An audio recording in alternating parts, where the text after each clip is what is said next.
sur 2011 reprend enfin des couleurs. Retour à l'optimisme donc au Cobo Center de Détroit.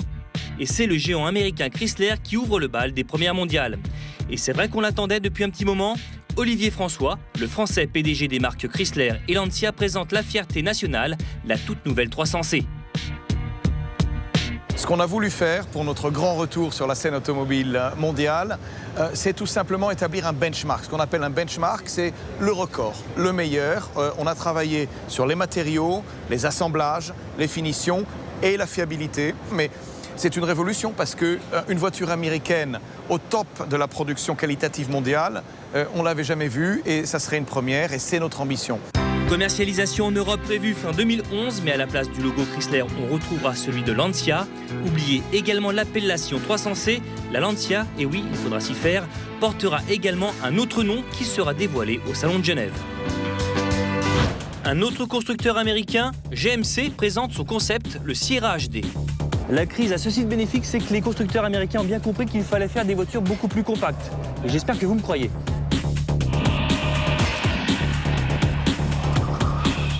Et preuve de leur bonne foi, le Sierra All-Terrain HD Concept est doté d'un moteur 6 litres 6 turbo-diesel de 400 chevaux. Il mesure 2,10 m de haut, 5,90 m de long et pèse près de 3 tonnes. Autant vous dire qu'on est encore très loin de la Smart. En revanche, sur le stand Mini, on est bien plus proche des dimensions d'une Smart. Ambiance clip vidéo de R&B pour une autre première mondiale, la Mini Paceman. On n'en est qu'au stade de concept, mais cette petite boule de muscle de 4,10 m de long sur 1,80 m de large pourrait bien voir le jour d'ici à 2 ans. Le Paceman est une déclinaison coupée 3 portes du Countryman.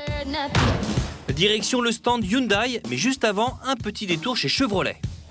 Alors l'une des attractions ici, au salon de Détroit et aux États-Unis en général, dans les salons, c'est évidemment de découvrir cette Camaro cabriolet, mais également de se faire prendre en photo par 27 appareils photo simultanément.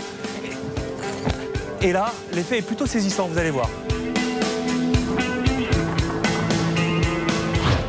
Une belle avant-première chez Hyundai. Le constructeur coréen lève le voile sur son nouveau petit coupé sportif, le Veloster. Un coupé sportif au style très séduisant qui n'est pas sans rappeler la Mégane RS, mais avec une particularité. Vous connaissez la différence entre un coupé et une berline, évidemment. Un coupé, une porte sur le côté, une ligne très sportive, très élégante.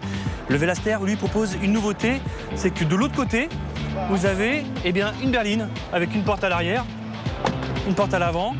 Donc d'un côté, vous avez un coupé, de l'autre côté, vous avez une berline. En fait, ils inventent une nouvelle catégorie, le coupe-berline. En tout cas, c'est comme ça que je l'appelle.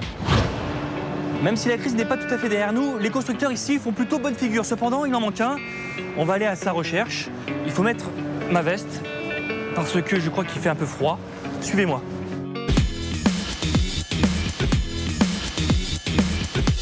Bon, effectivement, il fait un peu froid dehors. Il fait moins 15 degrés. On est à Détroit. Regardez, la circulation est coupée. Ah bah tiens, regardez, ils sont là-bas. Le salon se trouve ici sur la gauche. Ils sont juste en face avec la publicité d'un concurrent juste au-dessus. C'est Saab. Bon, les hôtesses, elles seront un peu plus habillées qu'à l'intérieur.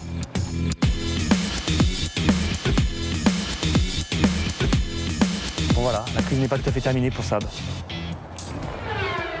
Revenons maintenant sur la question de la